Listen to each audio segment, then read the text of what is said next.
Praise the lord. ప్రభువైన యేసుక్రీస్తు నామంలో విశ్వాసులందరికీ వందనాలు తెలియపరుస్తూ ఉన్నాను. ప్రియమైనటువంటి దేవుని బిడ్డలారా, నేటి దినానికి ఏర్పాటు చేయబడిన పరిశుద్ధ వాక్య భాగము ప్రార్థన. ఈ దినాన మరి దేవుని సన్నిధానంలో మనము ప్రార్థన ఎలా చేయాలి దేవుని సన్నిధిలో అనే విషయాన్ని ఒకసారి మనం బైబిల్ వాక్యానుసారముగా నేర్చుకుందాం. ప్రియమైన దేవుని బిడ్డలారా, గమనించండి.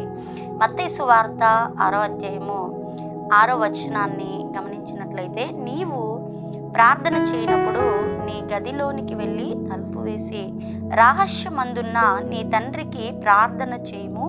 అప్పుడు రహస్యమందు చూచు నీ తండ్రి నీకు ప్రతిఫలం ఇచ్చును. ప్రియమైనటువంటి దేవుని బిడ్డలారా, గమనించండి. ఇక్కడ వ్యక్తిగత ప్రార్థనని మనం గమనిస్తూ ఉన్నాం.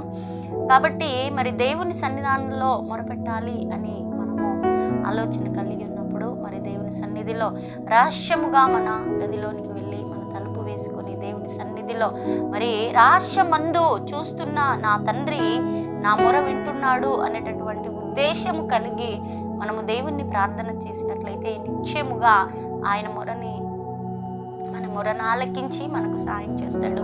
కాబట్టి ప్రియమైన దేవుని బిడ్డలారా, ఇక్కడ వాక్యంలో మనం గమనిస్తున్నాం.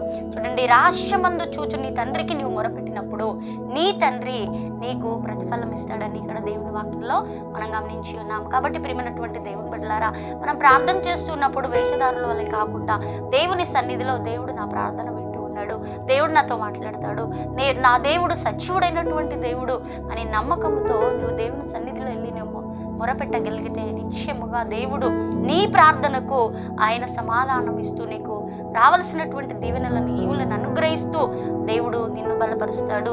ఆయన శ్రేష్టమైనటువంటి ప్రతిఫలమును అనుగ్రహించి దేవుడు నిన్ను ఉన్నతముగా దీవించి సకల ఆశీర్వాదములతో నిన్ను బలపరుస్తాడు. కాబట్టి మరి దేవుని సన్నిధిలో ప్రార్థన అనుభవం కలిగి ముందుకు సాగాలని ప్రభు పేరట మీతో మనవి చేస్తూ ఉన్నాను. దేవుడు మిమ్మల్ని దీవించును గాక.